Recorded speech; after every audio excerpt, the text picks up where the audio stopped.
NT scan అనేది ఎప్పుడు చేస్తారు, ఎందుకు చేస్తారు, ఎన్ని వీక్స్కి చేస్తారు, అలాగే మనకి ఎన్టీ స్కాన్లో ఏం తెలుస్తుంది, నా ఎన్టీ స్కాన్ ఎప్పుడైంది అనే డీటెయిల్స్ అన్నీ ఈ వీడియోలో అయితే మనం తెలుసుకుందాం.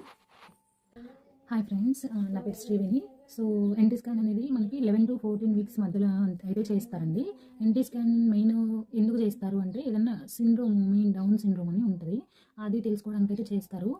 బేబీ నెక్ వెనుక లిక్విడ్ అనేది ఫామ్ అవుతుంది అంటే 11 వీక్స్ నుంచి 14 వీక్స్ లోపు మంచిగా తెలుస్తుంది ఆ లిక్విడ్ అనేది. అది 14 వీక్స్ దాటిన తర్వాత ఏంటంటే లిక్విడ్ కన్సిస్టెన్సీ అనేది స్లోగా తగ్గిపోతుందంట. అందువల్ల తెలుసుకోవడానికి కొంచెం కష్టం అవుతుందని చెప్పి 14 వీక్స్ తర్వాత అయితే రిఫర్ చేయరు. 11 to 14 వీక్స్ లోపల అయితే ఎన్టీ స్కాన్ అనేది రిఫర్ చేస్తారు.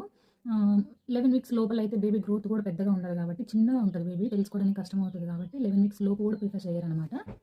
ఎన్టీ స్కాన్లో బేబీ బ్రెయిన్ ఎలా ఉంది, బ్రెయిన్ గ్రోత్, వెన్నుముక్క ఎలా ఉంది, అలాగే ఈ మెడ వెనక థిక్నెస్ అనేది ఎలా ఉంది. ఎక్కువ థిక్నెస్ ఉంటే కొంచెం రిస్క్ ఉన్నట్టంట, తక్కువ థిక్నెస్ అనేది ఉన్నట్లయితే రిస్క్ తక్కువగా ఉంటుందని డాక్టర్స్ అయితే చెప్పారండి.